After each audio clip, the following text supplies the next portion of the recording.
State board display is there. You're live. Are we ready? Well, good morning, everybody, and welcome to the North Carolina Driver Education Advisory Committee, and we'll call this meeting to order. And welcome again to all of you here in the meeting room and those of you that are virtual. And there seems to be a lot of names out there. So thank you all very much for being here today. Before we get started, I'd like to recognize Dr. Lynn Harvey and see if she'd like to say a few words. Thank you. I very much appreciate the opportunity to do so. And on behalf of our superintendent and our State Board of Education, welcome to DPI. Thank you for convening your meetings here. We want to tell you as well how grateful we are for the leadership that you bring to our North Carolina Driver Education Program.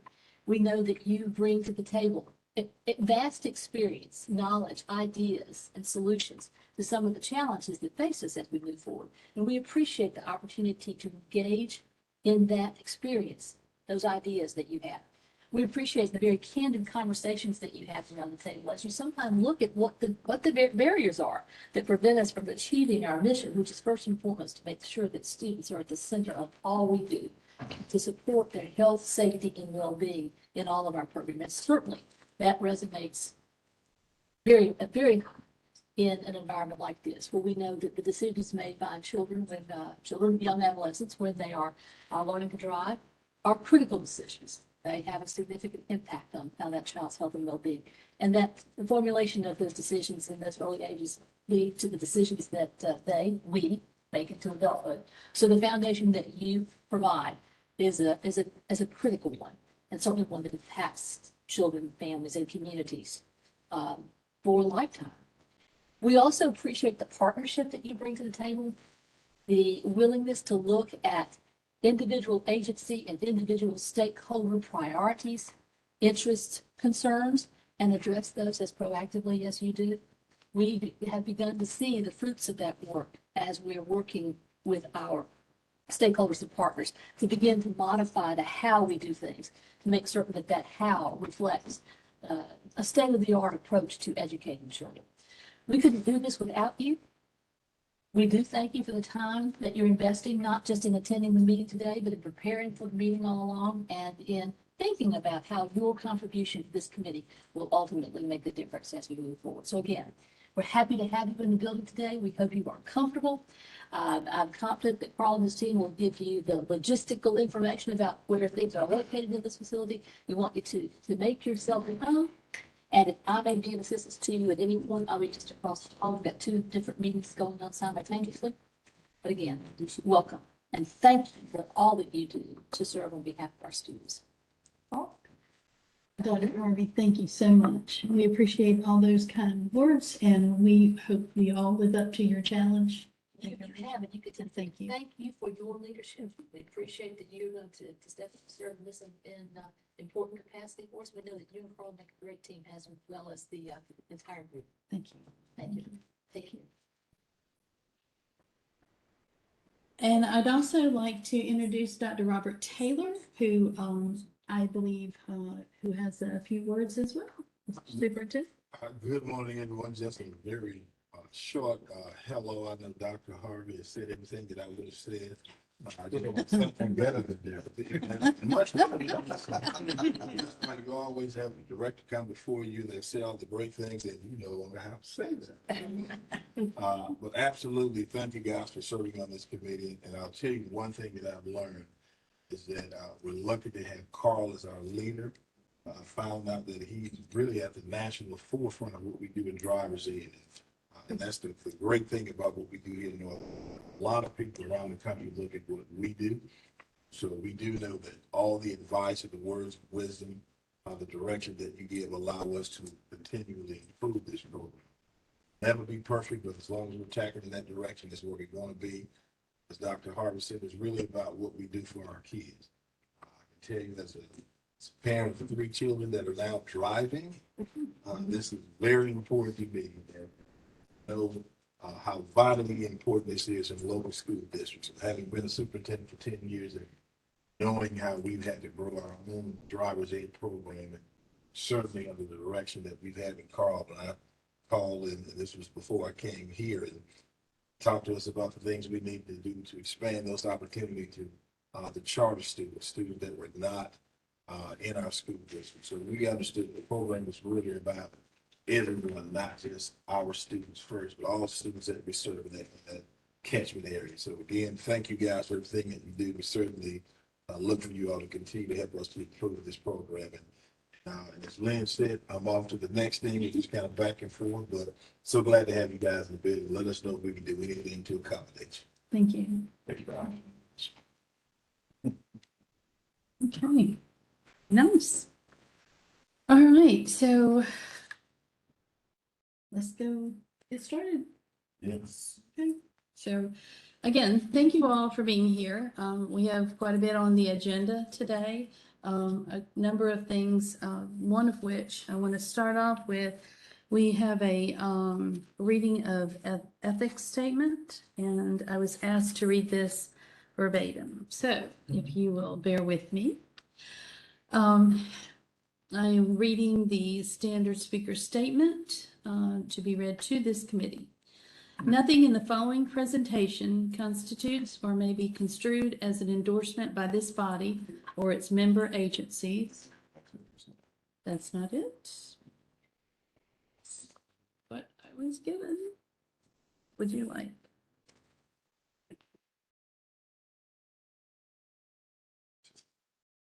Ooh, that's even longer. Okay.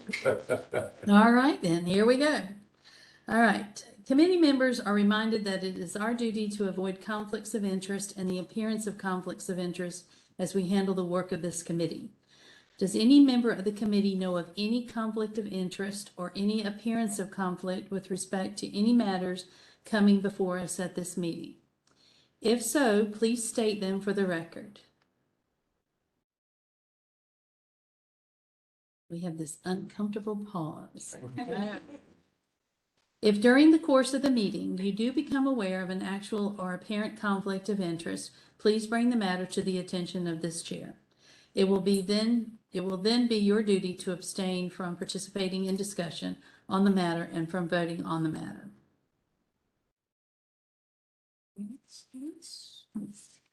Okay, that's pretty clear. Okay.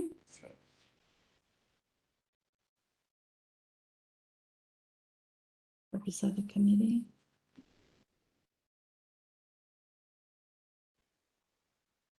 Has everybody had a chance to read the previous minutes?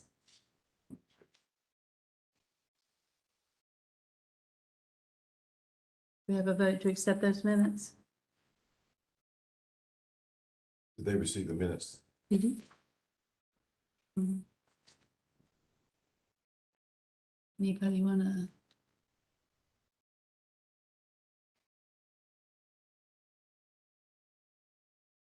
What we can do here is to kind of expedite this.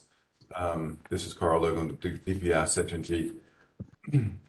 We'll have the roll call, but we also need to accept the agenda that you have before you. If there are no changes to the agenda, when you answer, when Cindy does the roll call, you'll say you accept the agenda and also the minutes. Also, if you've had a chance to read the minutes and there are no changes to the minutes, then we will also entertain a motion to accept the minutes and a second. So are there any motions to accept the agenda as we have it before you? Natalie, accept the minutes, accept the agenda. Second by Reba Baker. Is there a motion to accept the minutes as they are, if you had a chance to read those? Motion by Natalie. Second by Chrissy Daughtry. Chrissy got her name in the record. All right, so when Cindy does the roll call, you'll just say, accept the minutes and the agenda. Cindy. Dr. Cheryl Leonard. Minutes and the agenda. Say it again.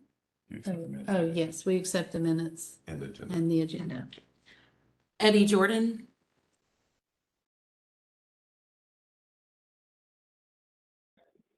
Accept the minutes and the agenda. Craig Uzel, Accept the minutes and the agenda. Dr. Darian Jones, Present.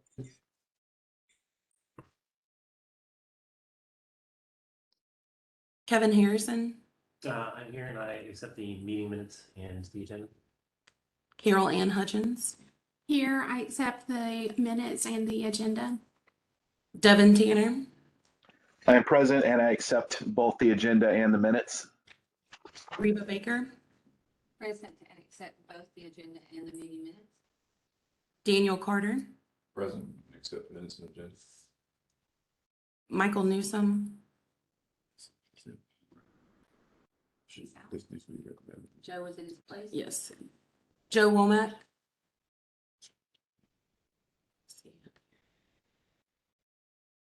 Hygon Kapikian, Present, and I accept the agenda and the minutes. Christy Daughtry, Present, I accept the minutes and the agenda. Captain Gary Brown, Present, I accept the minutes and the agenda.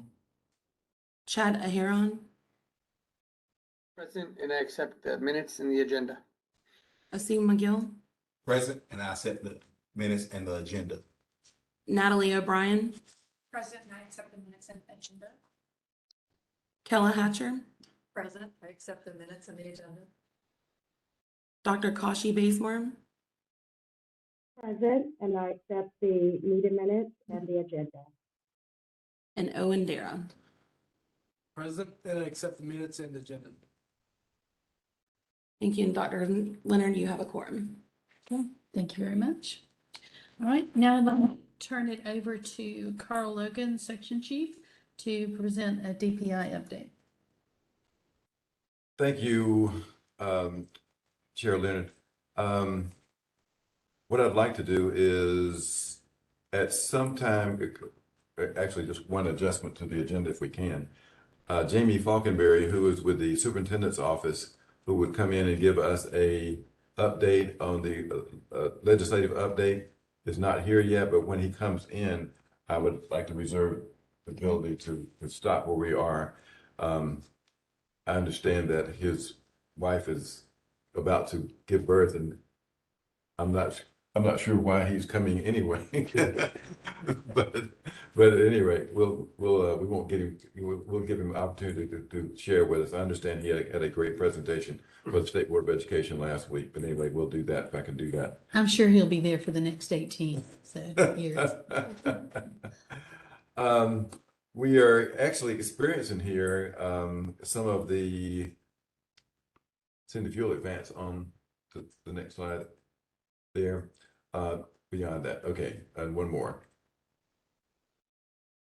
Is that we took to the State Board of Education a recommendation for policy change in March. It was finally voted, the approval of it was voted on in July. We are actually seeing the results today of the some of the changes. We actually have, these are the new members, first time here with the Driver Advisory Committee. Dr. Darian Jones, Eddie Jordan, Chad Aharon on the screen there, Asim McGill, Owen Dara, beside me, student representative, Kelly Hatcher, Child Fidelity Task Force, Reba Baker, Dr. Kashi Bazemore, who I understand, Dr. Bazemore, Reggie Flythe on our staff. I think you might know him. I do know him. He was my teacher in high school. How about that? How about that? And Christy Daughtry, who just found out a couple of days ago that she's going to be taking Dr. Sinead Flood's place. With the new policy allows the agency to appoint the person without having to go back to the agency to for the person to attend the meeting. So anyway, we thank you all for being here and echo what Dr. Harvey stated before. Move on there, Cindy.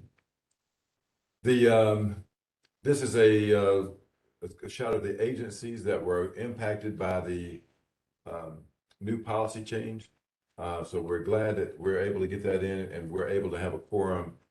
Many times last year, we were kind of scraping by with 10 members here in presence. So thank you all for being here again. Next slide, Cindy.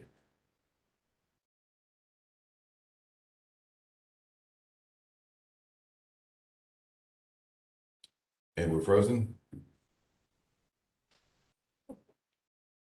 There we are. You will be glad to hear. This is hot off the press here. These are the participation numbers for this particular year. As you see, we'll try to blow this up on my screen so I can read the numbers. On the top there, the orange and the blue are the school year, excuse me, let's go to the bottom first. School year 2020, 2021. Our participation numbers were 67,000 for the behind the wheel and 82,000 for classroom. This was during a year where during COVID, we were trying to get started back. Well, as you see, the top two lines there show that we have surpassed that. We have cut into our backlog last year, and we're back to rolling again, if I can use the pun. So we are back on track. This was a completion. This is as of July the 1st numbers. So applauding our districts for working hard and getting started again. There were a number of districts who restarted without enough teachers, and it's been a real challenge out there to teach the students without teachers. So obviously that is the importance of getting restarted here. Anyways, let me continue moving forward. I kind of lost my train of thought. The participation levels next, Cindy. I've been sharing this statistic with our districts. This is to show the number of students who are waiting to access the program. As you see the 8th and 9th grade there, only about half of our students who are eligible to take driver education are taking it in the 9th grade. So you see the behind the wheel and the classroom numbers there. Then you'll notice that the 10th grade, there's a large number of 10th graders, 23,000, 22,000, respectively, classroom behind the wheel. Then next you'll see the 11th grade, the number of students who are 11th graders who are taking the program. And then the 12th grade. If you add the 10 to 12, you'll see that a significant number of kids are waiting till they're older before they take the program. We have also noticed that there are a number of students who are just not taking the program and waiting till after they turn 18, which has impacted the crash statistics. And I would lean toward Natalie O'Brien if she wants to say anything about those, or Mr. Carter. I know that you all keep up with those statistics. Well, I would say it's kind of early to know what's really going on. We do know across the state that among all age groups, crashes have gone up since COVID, and we're seeing even more dramatic effect among 16 and 17-year-old drivers. We don't necessarily know why. I do have some speculations, but it's a little bit too early to have see what the causes of that. I did have a question about this though. If this is recent data, is this this is North Carolina. I was wondering if this is these early students making the choice to wait, or because of COVID and the backlog, the cohorts are older and they're entering driver's education. Maybe not by choice, but because of, I still hear that that's a problem. So this was one of the conversations that we had in the national work group with the Association of National Stakeholders in Traffic Safety Education. The 9 states that were in attendance there all agreed that they were seeing a trend in students waiting longer before they were taking the program. Some even opting out until waiting until after they were 18 and not taking driver ed at all. Yeah, like we go across the country, licensing trends have gone that way, with teens being older or not getting licensed until they're over 18. But But I was wondering about these numbers specifically, if we're trying to attribute them to sort of that trend in general, or if there's been more of an uptick because of COVID, that they're being older licensed because they can't get in at 14 and a half because of availability of classes.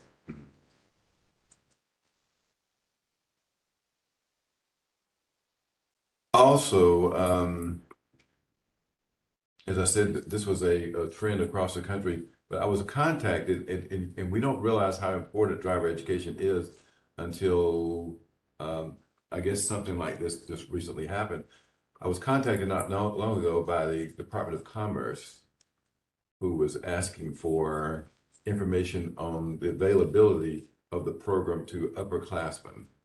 And I never thought about this, but they were trying to, I guess, assist students or assist businesses in hiring staff.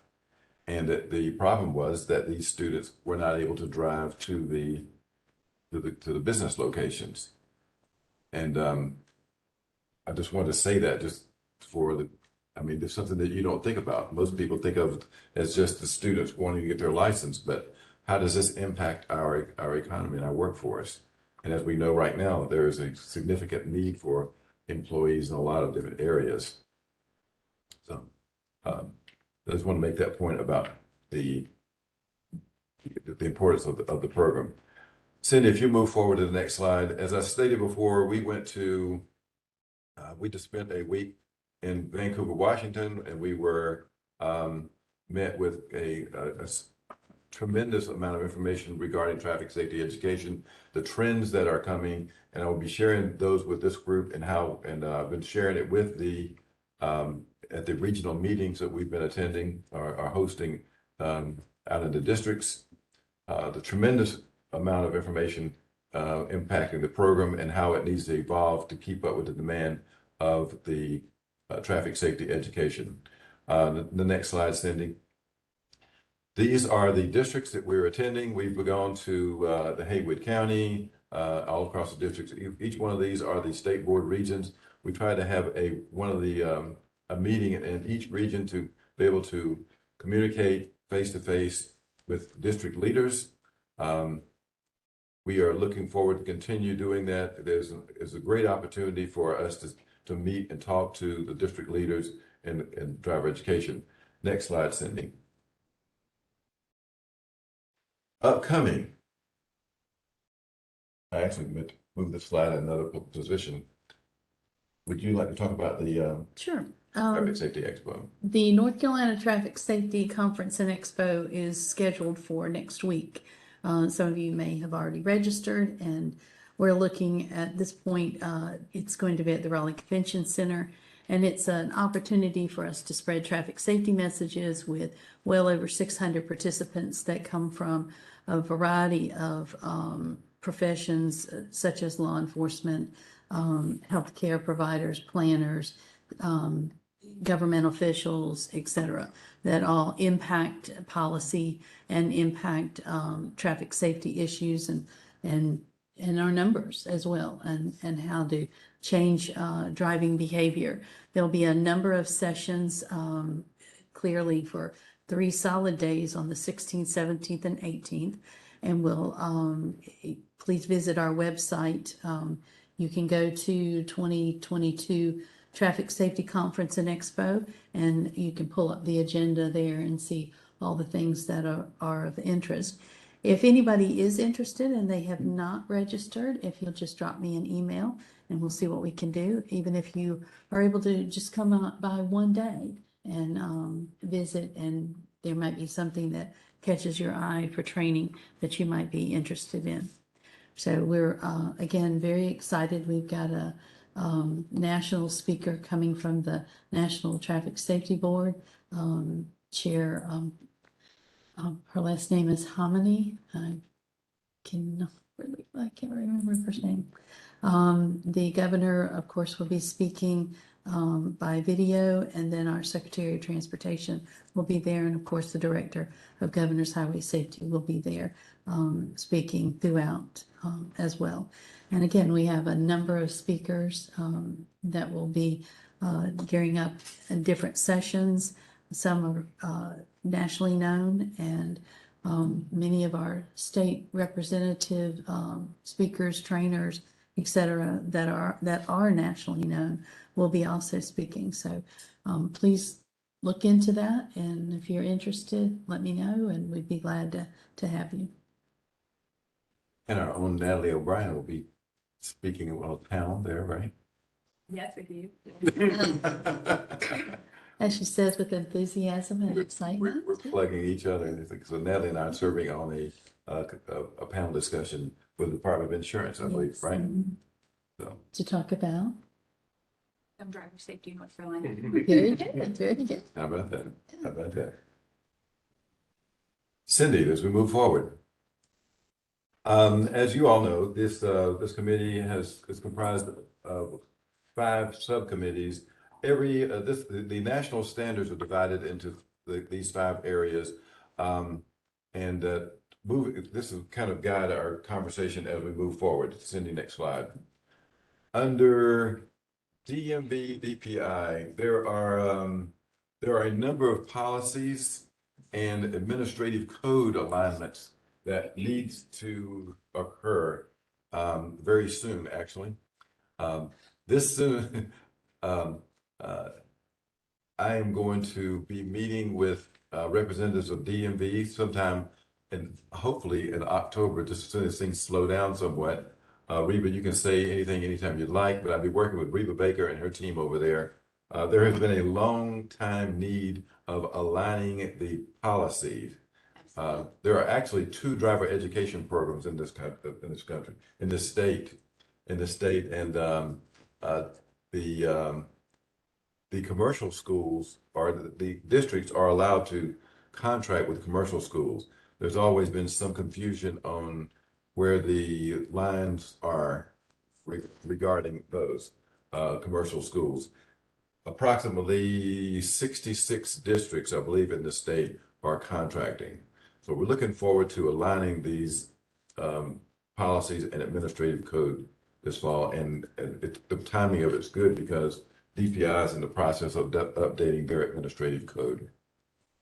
So this committee will be actually involved in that because this will be the last stop. But once she and I bring things to the table and align those, then the things that go forward with the State Board of Education and the administrative code will come through this committee. So stand by, keep your seatbelt on. Next slide, Cynthia. Reba, did you have anything to add to that? No, I look forward to working with you. I think we all need to be on the same page. Yes. The vision checks.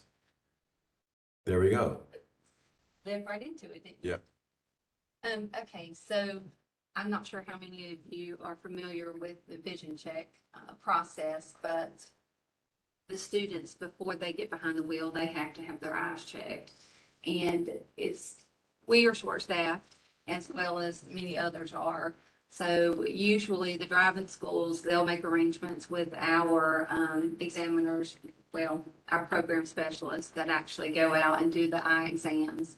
But a lot of times it's just like weeks before they can actually get to the eye exam.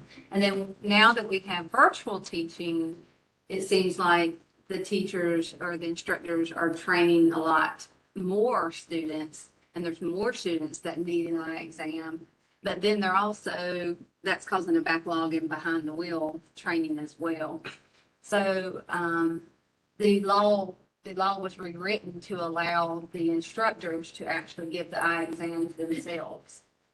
So we are working on the training. It will be a virtual training for any instructor that wants to give the eye exam. I mean, it's a fairly easy task. And it doesn't require you to have pretty much anything except for the eye exam chart. Like when you go into the doctor's office, you stand there and you say, cover this eye, cover that eye, and if they cover both eyes, then you automatically not on the road. But we are creating that presentation, and it will be a instructor-led virtual training. That way we can answer all of your questions. Hopefully we'll have that done by the end of this month.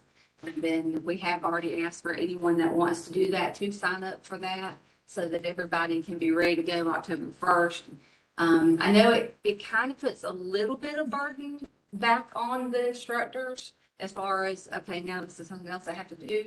But if you're already in the class with those students at that time, or you can make arrangements to see them on your time and not trying to work around our time, because our employees don't just do eye checks, they actually go out and they train school bus drivers behind the wheel. So it's like, do you want the school bus driver trained, or do you want the kids to have an eye check? Which one? Because we only have so many people. So we look forward to working with everybody that wants to do that. I'm a big proponent of anyone doing their own, because I feel like me as a parent, I'm not going to let some kid, if I'm an instructor, I'm not going to let some kid just get behind the wheel, that would not qualify. I wouldn't want to be in the car with them. And I wouldn't want to risk their safety or anyone else's. So I think that if you're an instructor, you are an adult enough to give an eye exam and to check on the physical qualifications of the child. Not asking you to be a medical examiner, because we are not either. We're just saying, just like our driver's license examiners do, they have to watch someone physically walk in. They're watching that person to see if they're swaying, if they're talking, coherently, that sort of thing. So, and you'll know, because the form that we have, the RIP form, restricted instructor permit, it says on there, do you have any sort of conditions that, could be a hindrance, basically. And the parents and the child fill that out. And if they have marked that block, that they do have that, you would forward that child on over to one of our DEPSs, and then we would do the evaluation, and then we would see if we need to send them up to medical. So you wouldn't have to worry about any of that. Did I say enough, or you? You did great. I think this question. Gray's looking at me. No, I was about the medical. That was my issue, Yeah, and I think there'll be a lot less medicals now, I think, yeah, because we have, even in the driver's license office, sometimes, people say you have a child that only has one arm. That doesn't mean that they have a medical condition and that they can't drive, right? I mean, they were born that way. They've been equipped their whole lives. We're talking about somebody that has narcolepsy or has seizures or something like that. Or if they're just stammering around coming in front of you, is something physically wrong where they cannot hold that steering wheel and pay attention, or, they're just drunk that day. That's kind of what you're looking for. But if the parents fill out the form truthfully about the neurological problems that the child may have, that's the ones that we really need to get to medical, because we need a doctor to say, yes, this person can drive, they have seizures, but they have medication that's under control, because we are not doctors at all. So if a medical comes through, we would just send them directly to her. Just like you normally do. And then we'll decide whether or not it really needs to be, a medical or whatever. We have talked about you guys sending up through our medical, but I think we have a little more to talk about. I think in training, we'll probably get more questions, and then we can nail it down. Because if it's just as simple as the parent has filled out the block, then that you need to send that on up to us, and we'll send it to medical. But, that's where you stop at, and it doesn't even need to go to DEPS. But if it's one of those things where you're kind of unsure about, then you may need to contact your DEPS and say, hey, I think this child needs to come to see you. Or what do I do from here? That's what. That help me, man? Just a follow-up question, because I think this is a good idea, just from our own personal experience. It seems like this is something that driver instructors could do just as well as DMV employees. So I think this is a really nice option. I was curious, because I know that we've had more of the online classroom type instruction. What would be the situation there, for an instructor to be able to do a vision test when they're doing an online class? Is that the instructors, you have to actually come in person with that. So what is happening is they will actually teach online, and I'm not sure, Craig, if you guys teach virtually or not, but they teach online, and then they schedule a time for our DEPS to come out and say, hey, we're going to be in this location from 10 to 2.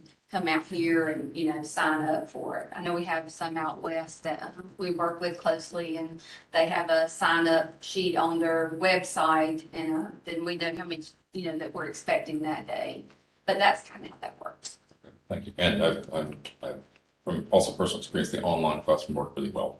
So We have a lot of, and I think it really just depends on everybody individual. And I know anyone can speak to this, but some people pay attention better in person. We found that with school bus training, school bus driver training. And it's not necessarily just a lot of times the older crowd, they need to be in person or whatever. But actually, that's not a true statement.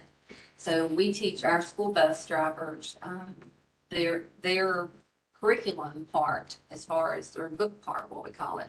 We teach them virtually as well as in person.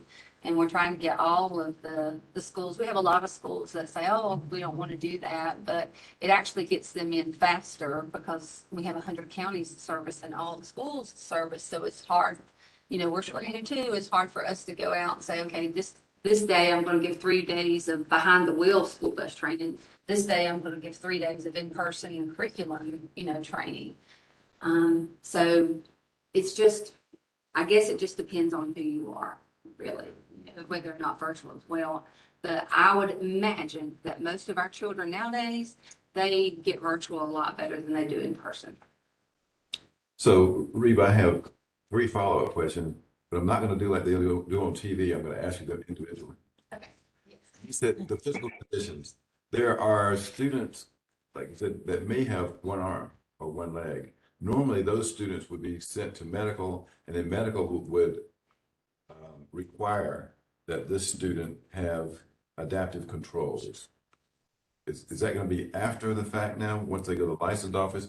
And will the driver ed teacher still go ahead and teach them before there's a medical? No, I think we would have to talk to the DEPS about that to see, because I know Paul always says, if somebody's born with something, then that's not necessarily a medical. But if it is something where they're going to have special equipment, then yes, we may need to defer to medical. Because normally what you would do is you'd report this as a person with one arm, they're going to be required to have a wheel knob. Right, exactly. Liability, are the instructors accepting any liability? It's a good question. I do not know. I do not know if they are accepting any liability. Okay.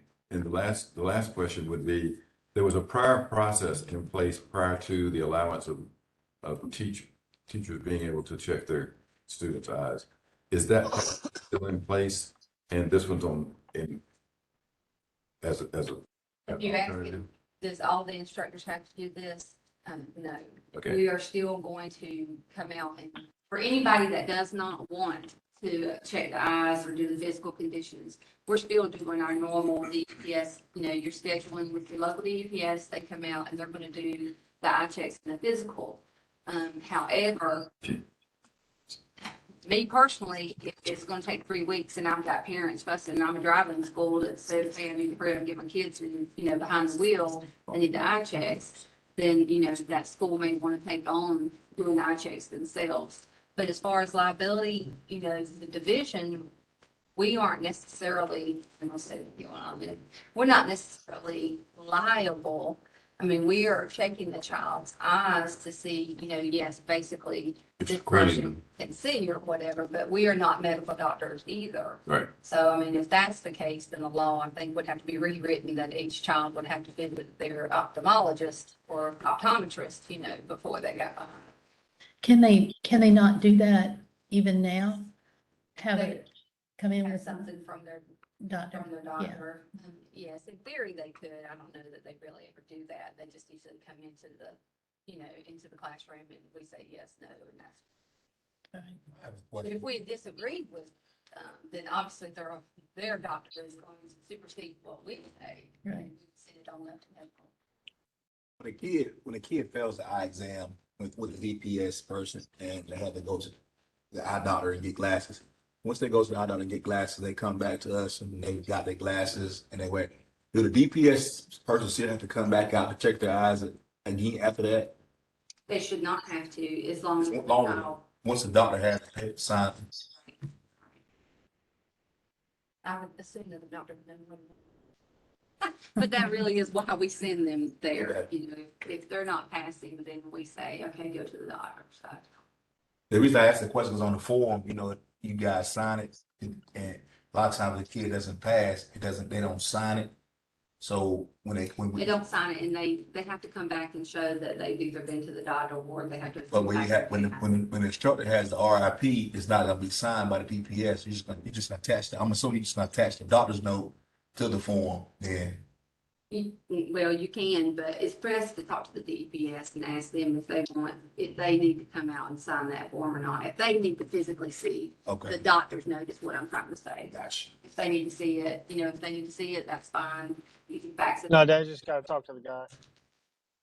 You can fax it to them or email it to them if they need to see that in all reality. I think it's nice, but I see a lot of corruption where people are just going to sign forms. They got their eyes checked, you know, and then you can get 13. Well, he's 13, he's 14. We'll go ahead and just wait, you know. I see a lot of the negative too, you know, but there's a lot of good. And it's nice to do your own, you know. I see a lot of people won't do it right. They won't follow the rules.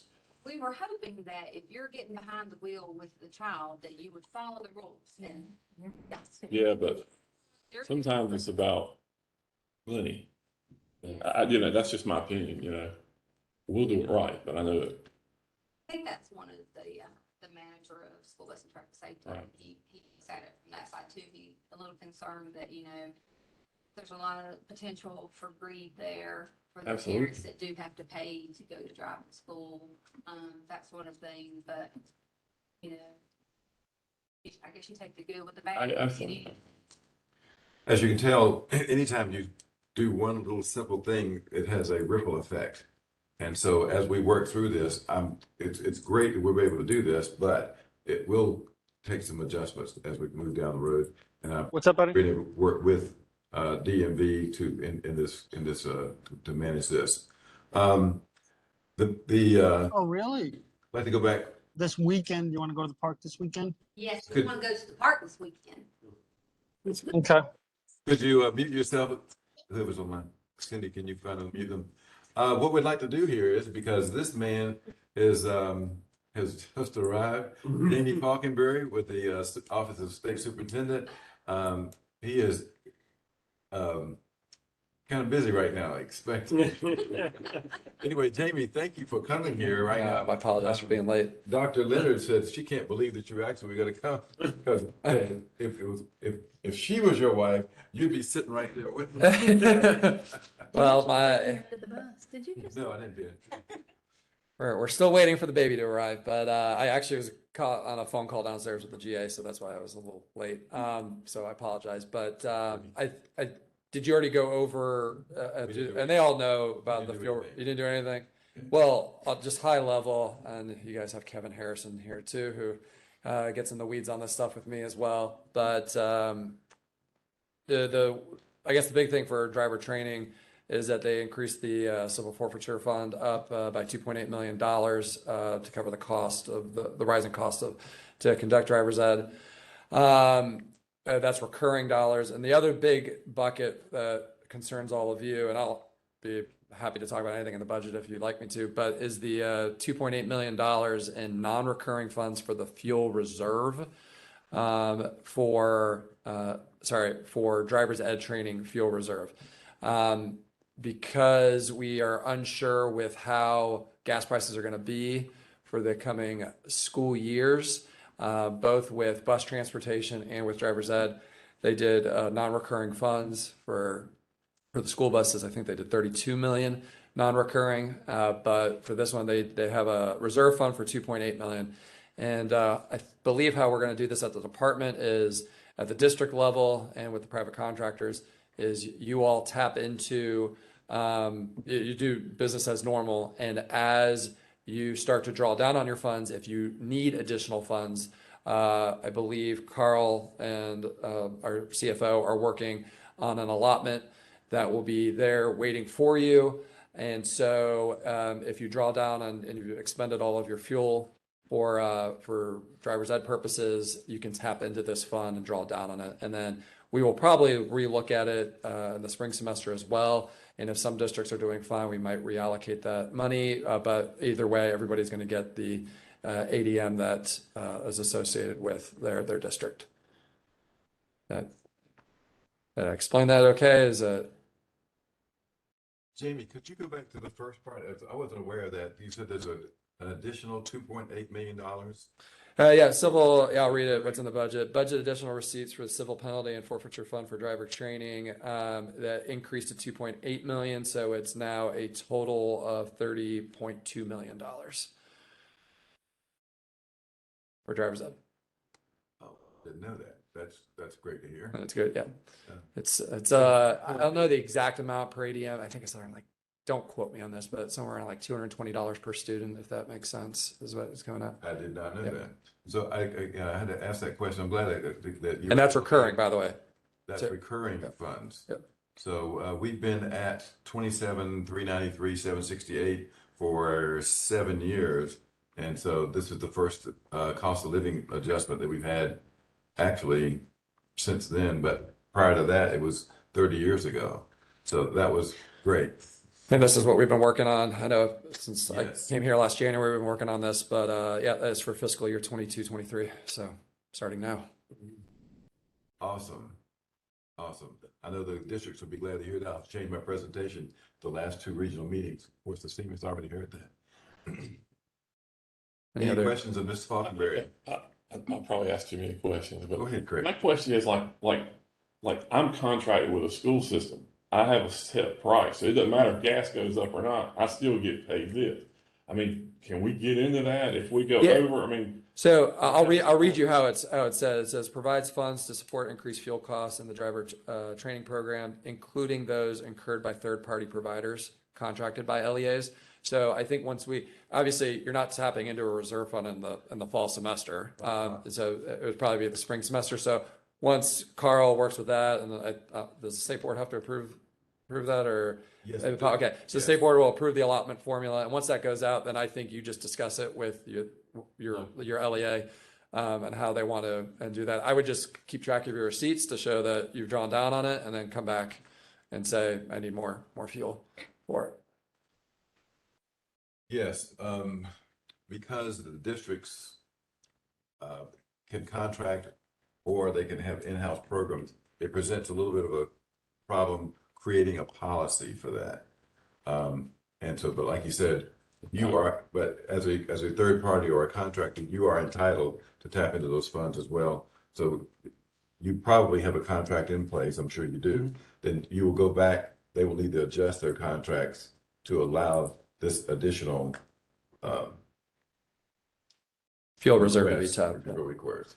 Right. It's going to be interesting also. I was in the mountains a few days ago, and it's the cost of gas up there is still way over $4. It was, I think I filled up one time, it's almost $4.70, and in some parts of the other states. So we're wondering how we can be equitable in doing that. So it's going to be quite a challenge to get that policy written and how it can be equitable for us all. But I was glad to hear that we do have some recurring funds on the other side. But anyway, I'll get with you, Jamie. Appreciate you coming in and during this very important time. It's the waiting game now. Anything else? Anything else on the budget at all? Perfect. Thank you. Well, thank you. Thank you very much, Jamie. Sure thing. Let's see where we are.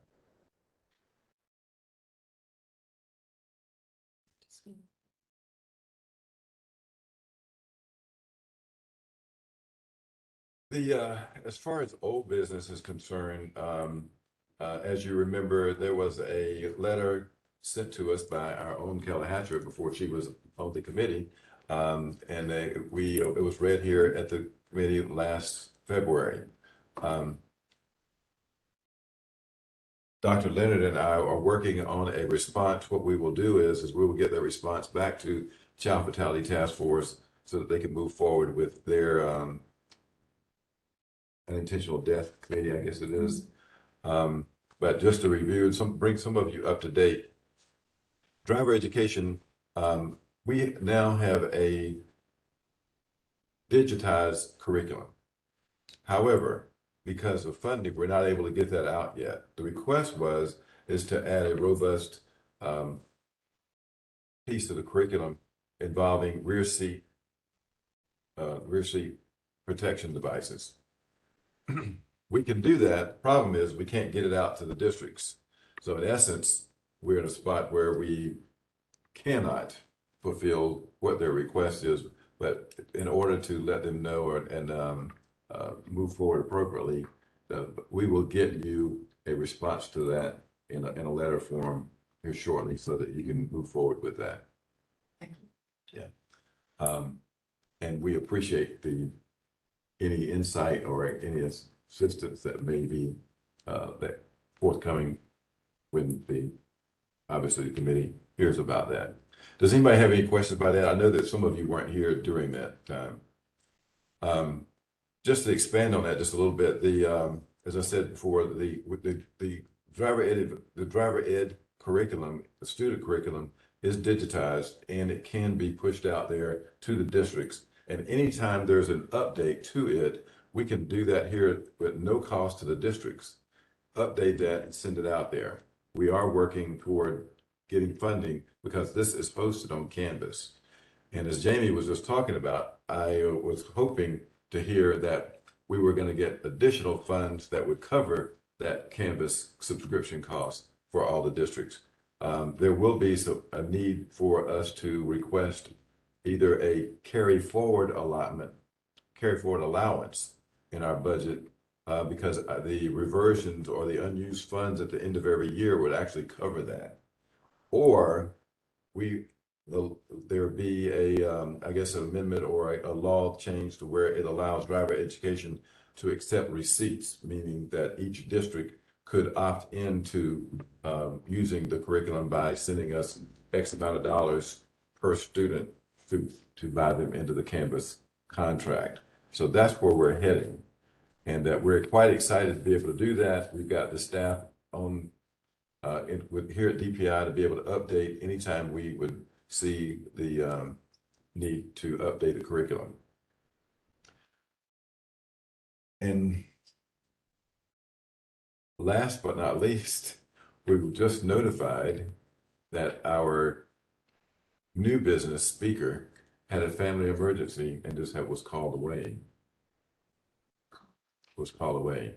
So I'm sure that he will ask to be put back on the agenda next time. With that, actually, we've come to a record end to the meeting, unless I'm sure that there would be an open discussion like Dr. Leonard talked about earlier.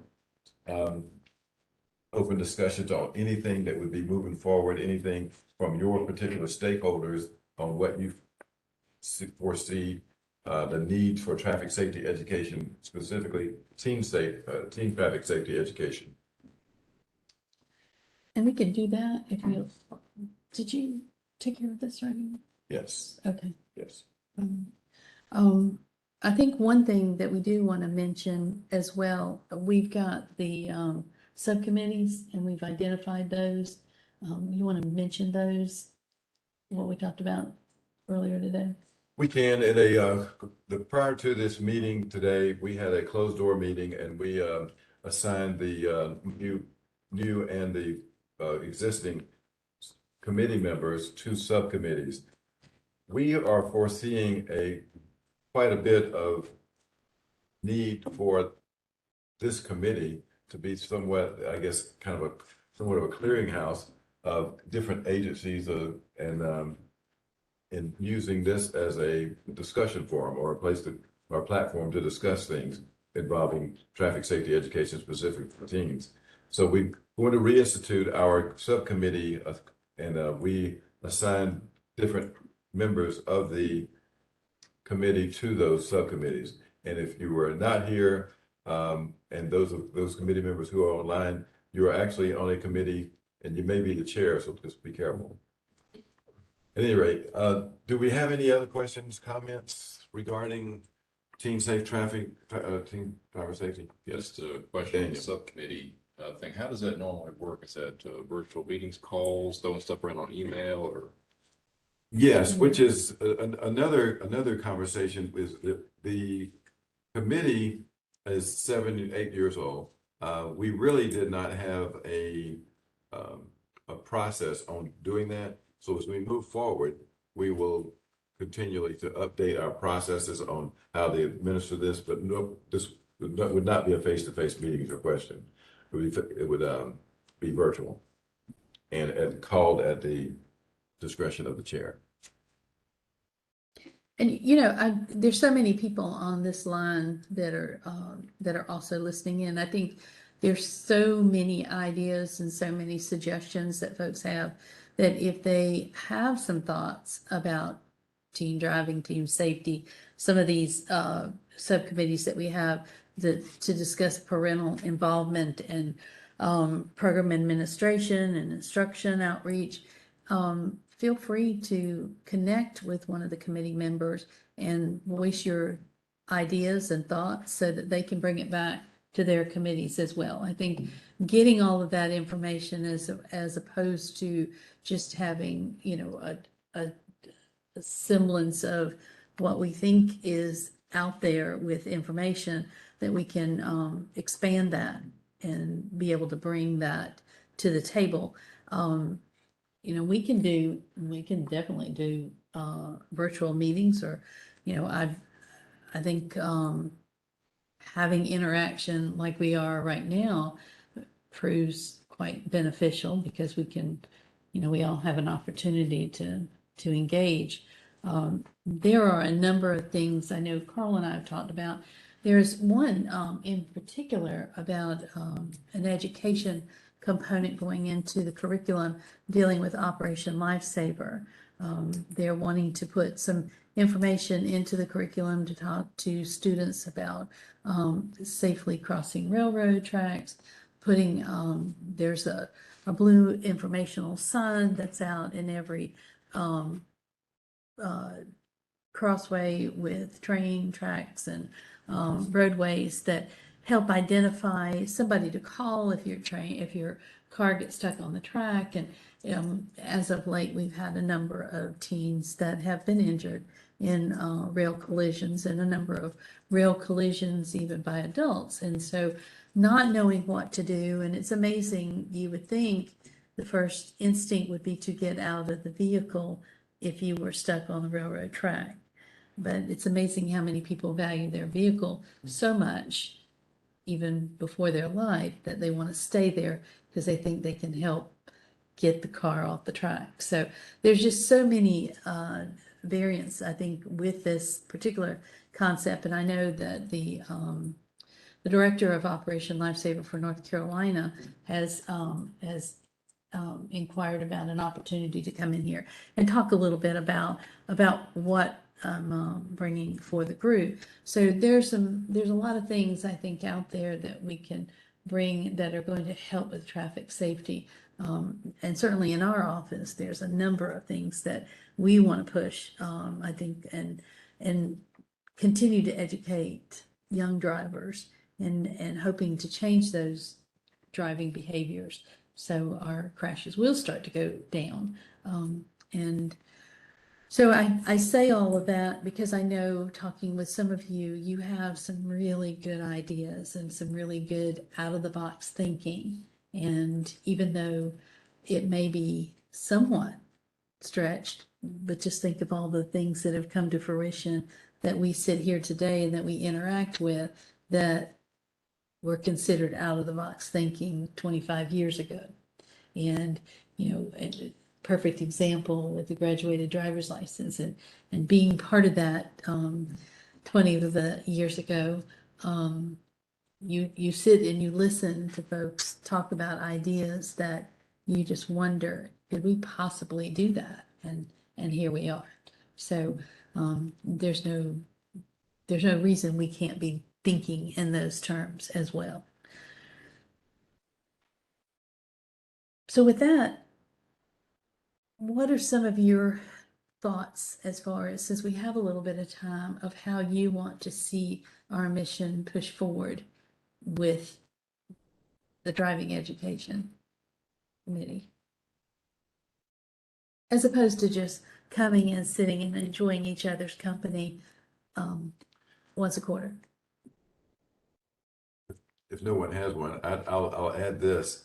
There is a trend, I guess, lack of better words, of students leaving the public schools, going to private, charter, home schools.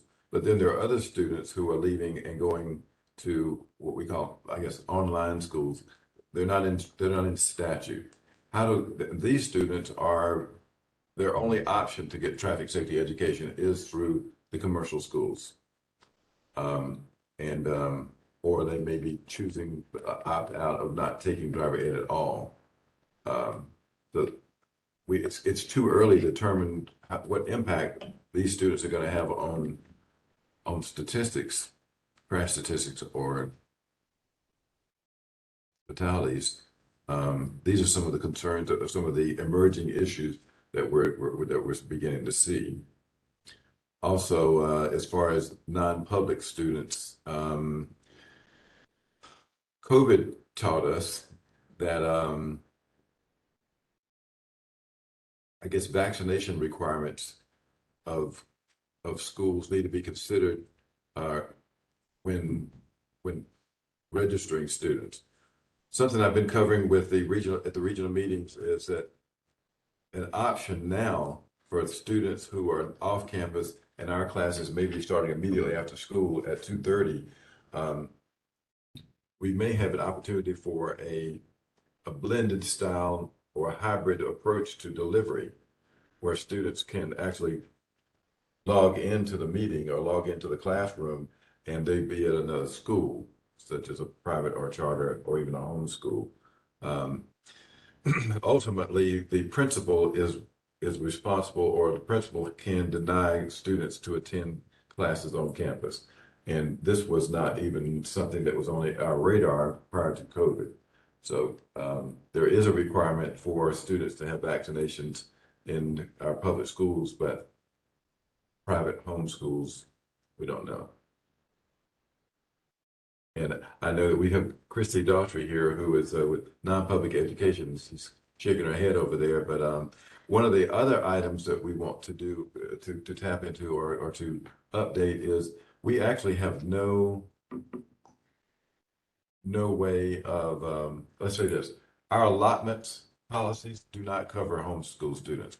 Our districts are asked to absorb those homeschool students. And we're looking at a method of maybe requiring the student to register with the district in the spring semester before they enter driver education, so that we can get a number or a head count of how many students may be coming to our program. Private schools is not an issue. Charter school is not an issue. Homeschool students, that number is growing significantly. I'm sure that you're well over 100,000 homeschools in North Carolina. Yes.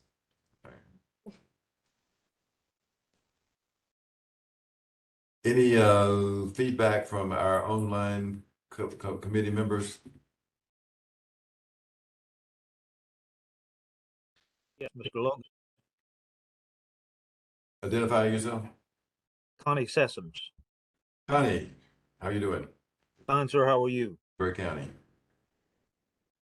So, I would like to remind the committee that we are in the midst of revising our strategic plan and would like to lift that work up to the committee's consideration. As we're in the middle of changing members, we are in the middle of our work. Our next meeting is August the 22nd at 10 a.m. virtually. We are, the work that we do now is going to propel the Driver Education Advisory Committee into the future. So I would say that's kind of important. So any members who are engaged in this work, I would ask you to make the meeting. We do need your input We don't work in a vacuum. We consider all comments. And I would remind the committee that the finished product that we give you for your consideration, you may accept all of our recommendations. You may accept some and change others, or you may toss the document out completely. So please keep in mind this work that we're doing. Thanks. Connie, this is Cheryl Leonard. Do you have a draft of that plan that we could look at? Yes. See Cindy, she keeps a tally of the comments that we're making as we go along. But yes, that we do have a working document. Okay. Connie, do you think we'll be through with that by November? No. Okay. That's a short answer, but I figured it would take at least 6 meetings to get this work done and presenting a kind of suitable product. We're 2 meetings in, so November's pushing it.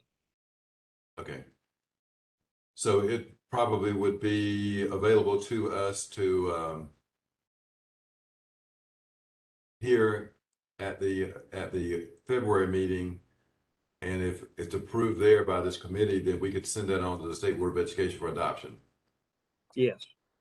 And that would fit right in our plans for any other changes to policy or administrative code at that time. That's good time. Yes. Yes. Those of you who don't know Connie, Connie is the coordinator for driver education from Mecklenburg County. Connie is a past chairman of the Association of National Stakeholders in Traffic Safety Education. He is also past president of the American Driver Traffic Safety Education Association. He has been working with ANSTI, the association, with updating the national standards. And we tapped into Connie as a resource as a past chair of the advisory committee. In fact, he was the first chair of this advisory committee. His extensive background in working with these work groups to update these type documents, especially the national standards. The North Carolina Driver Education Strategic Plan is a statutorily required document that has been guiding the program. And so this is like Connie said, this is a very important document that guides the program, and it will be guiding us at least for 2 years. And then we plan to get it on a 5-year rotation. Is that still correct? That is correct. Okay. All right, very good. Natalie. Question. Oh, yeah. A procedure, a policy for how we decide if we'll have guest speakers before the committee, and how that is decided upon if someone requests or who makes a decision. I know in the past, we've had some speakers presenting some of their business that is not actually backed by research. And so I'm wondering if we can have a process in place, if we don't already, to sort of vet who it is that is presenting for us, because I think we're kind of put in a tough position in the midst of a meeting to say, at least for myself, doing team member research, I see up to date on what's going on. And I wouldn't want to make those decisions myself, but I could share evidence on things that people are proposing to us to say, yes, this is something we should look into versus this is what, we know so far based on the state of knowledge. So sort of what can we have in place to use our resources and time most efficiently? If I may. Yes, because we have actually had a very lengthy discussion about this very thing, and certainly this committee is not here to endorse any particular program or process, and definitely with the numbers that you can show what's true, and as opposed to what people have a tendency to elaborate their data, and it may be real to them, and that's fine, but what we actually know is what we want to use. So, I know Carl has got some information dealing with state policy on what's required and what we can do and what we can't do. But Yes, there's not really anything in place. However, like Dr. Lemon just mentioned, we've had this conversation extensively. The bylaws, I think, would help to outline that and create a process on who we allow to speak, which is why had a disclaimer that we were going to read before the speaker that was going to speak today, to explain that we not necessarily do we endorse that. It was just this person came to us highly recommended by another agency. And I will say this, and this particular speaker, we did ask for what they were going to be talking about. So we vetted that before he was going to come up. Because I think the thing that we don't want to do is say, here, let me go back. What we do want to say is, here are a number of resources that may be available for anybody at this table within their organizations and their agencies to be able to tap into to get information from. And there are a number of those, and they are starting to come before folks to ask them, can they speak at this, so that people can be more educated about their particular program. We obviously don't want people to sell a product, and we don't want people to be out there giving erroneous information. So looking at that and knowing particularly what are they going to talk about, and clearly, if they go down a path we don't want them to, because we'll be all listening attentively, we will, we can shut that down. I should make sure that we have balanced perspectives on anyone who is speaking. Exactly. Types of programs, like say criminal involvement programs, my colleagues and I have done an evaluation of almost all that exist across the country. So there's published studies on what's available, what's out there, what works, what we know doesn't so far. And so I think if someone comes in and presents to the committee, that can be given more weight than what the vast amount of research actually shows about certain strategies to educate students or parents. So Absolutely. We're going to encourage anyone who has an idea that they want to present to the committee is to contact a committee member and let the committee member be the champion for them to move this forward. And obviously, that's the first stage of vetting whether that topic needs to come before the committee or not. Once the item comes before the committee, you still have the ability to send that to a subcommittee to vet even deeper.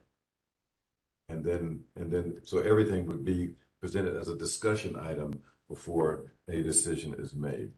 Yes. I do want to say, before we recognize somebody that's got their hand up,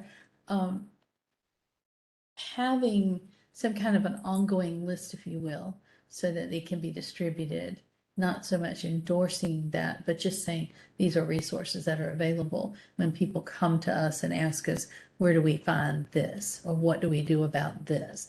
Because I certainly know personally during COVID, I would get phone calls continuously from parents with children that needed their driver's license immediately, like the day before the day they called me.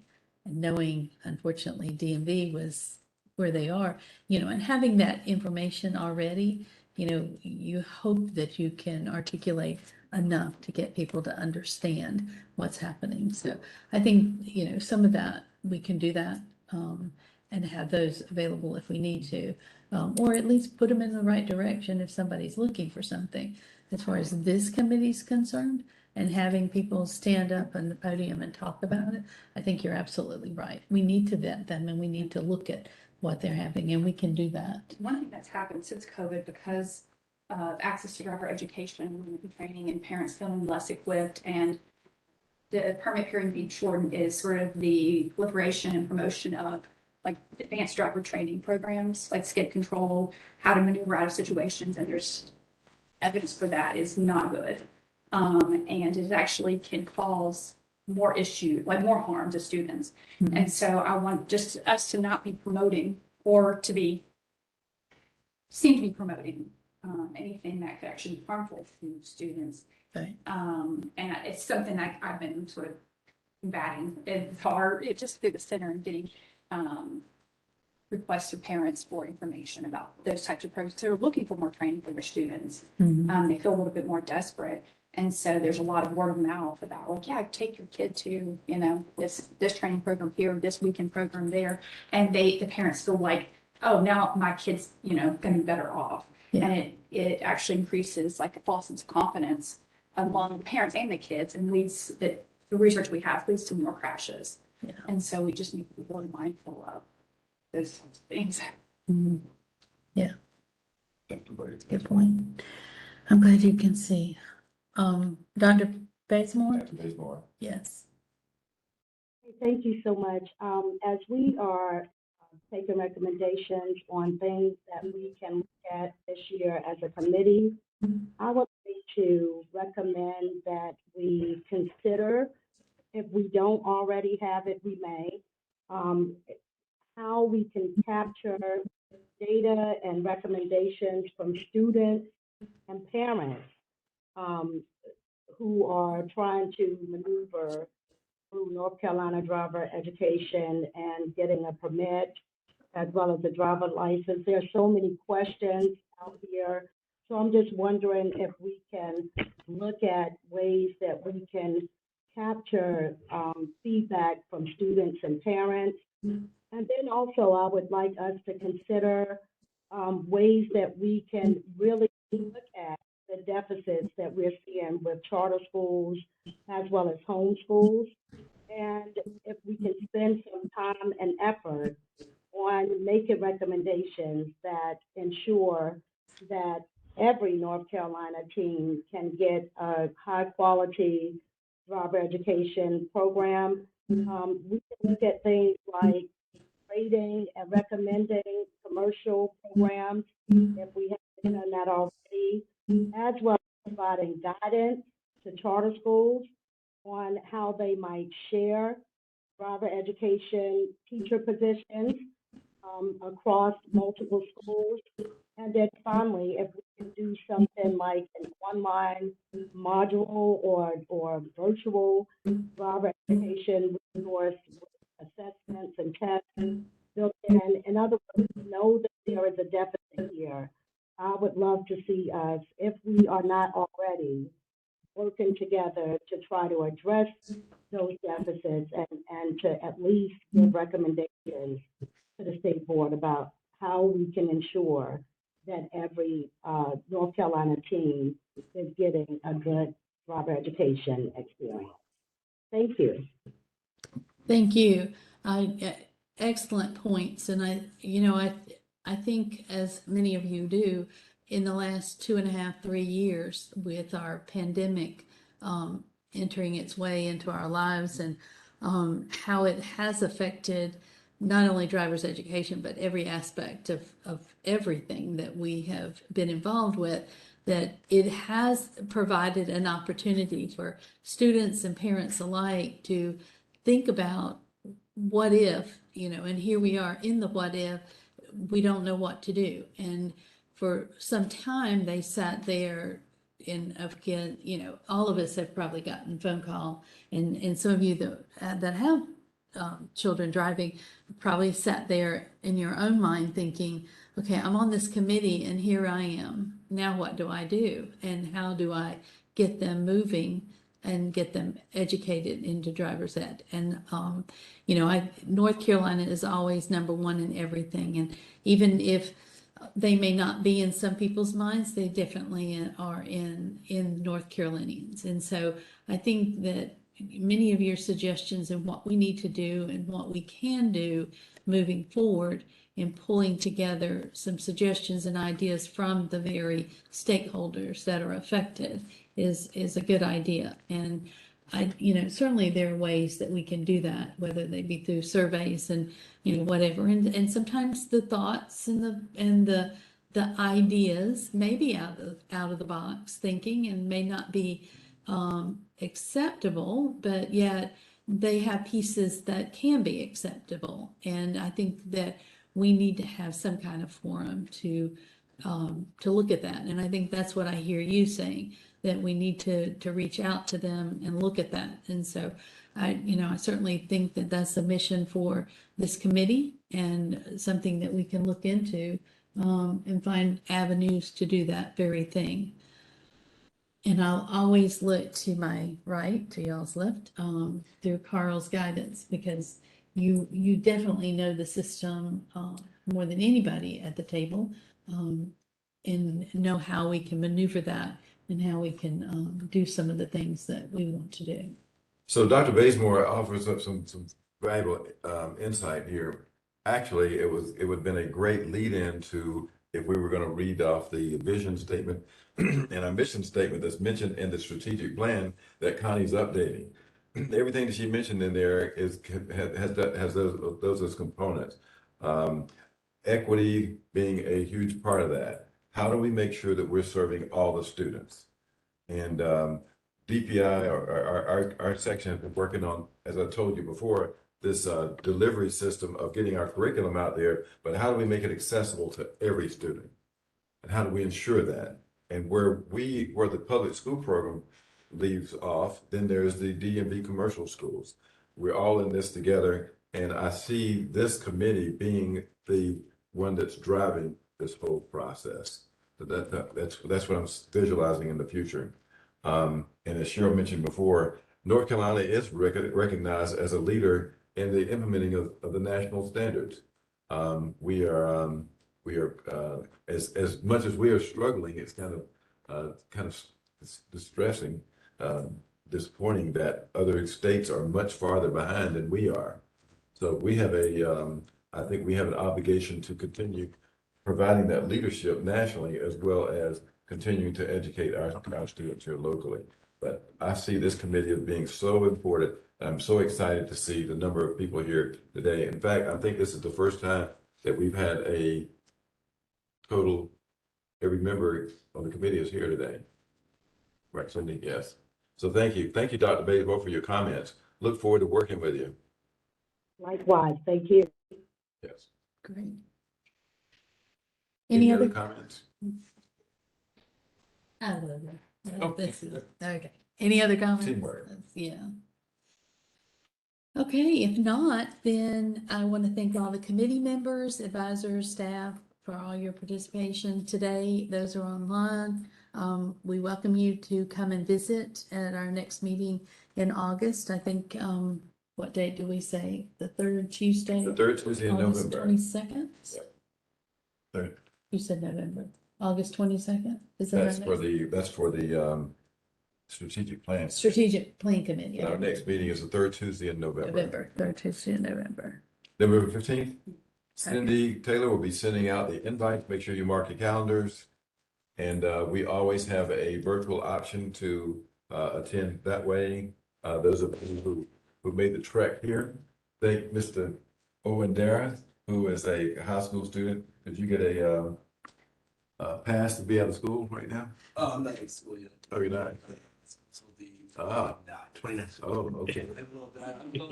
Just Just checking, just checking. He's not doing anything illegal. He's good. Make sure he didn't need a hall pass. Yeah. The new meeting time that we decided upon today will be from 10 to 12. 10 to 12.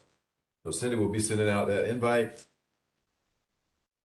Thank you for attending, and Dr. Linden, the motion to adjourn. Do I hear a motion to adjourn? So moved. Second? Second. And we shall adjourn. Bill Hatcher, motion to adjourn, and Natalie.